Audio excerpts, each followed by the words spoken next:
এতিয়া আমি এনেকৈ নেপালী সুতি যাই আছোঁ মানে ক'ত বানে বিধ্বস্ত কৰিছে সেইবিলাক জেগাও চাম আৰু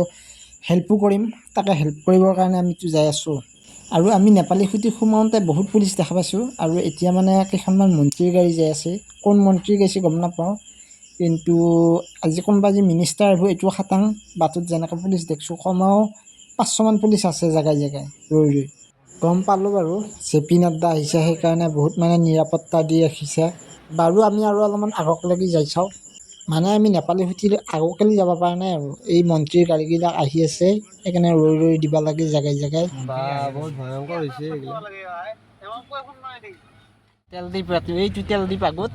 আৰু তেল ডিপুৰ আগত ৰাখি থোৱা গাড়ীৰ অৱস্থা এইগিলা আৰু গাড়ী ৰাখিলে চাওঁ অলপ না একো নহয় তেল ডিপুৰ অৱস্থা এইটো এটা নেপালী সুতিৰ এইখন হৈছে এখন LP স্কুলৰ পৰিৱেশ নামি দেখাবি এনেকৈ ভাল নহয় আৰু এইফালে এই গাড়ী ঠেলি আছে মানে বেয়া হোৱা গাড়ী ক'ত ঠেলি পেলাই ভাল কৰেহে নে কিবা কৰে ঠেলি লৈ যাই আছে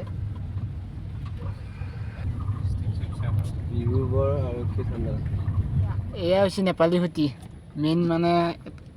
এই পৰিৱেশ আৰু এই নেপালী সুতিৰ পানী বোকা মানে এই পানীগিলা যে আহা বুলি কৈছে এই পাহাৰখন দেখিছেনে আপোনালোকে এই খেলি উঠিবলৈ কিছুমান মানুহ বাচিছে এই পাহাৰৰ পৰা পানীটো অহা বুলি অলপ গম পাইছোঁ তাকে আমি পৰিদৰ্শন কৰি আছোঁ তাৰপৰা এই পুলিচবিলাকে যাব দিয়া নাই MLA অহাৰ কাৰণে MLA যোৱাৰ পিছত আমি তাতে সোমাব পাৰিম আৰু এইবিলাক শিৱসাগৰৰ মানে পানী এই চাব এইবিলাক ৱালৰ পৰা দি পানী গৈছে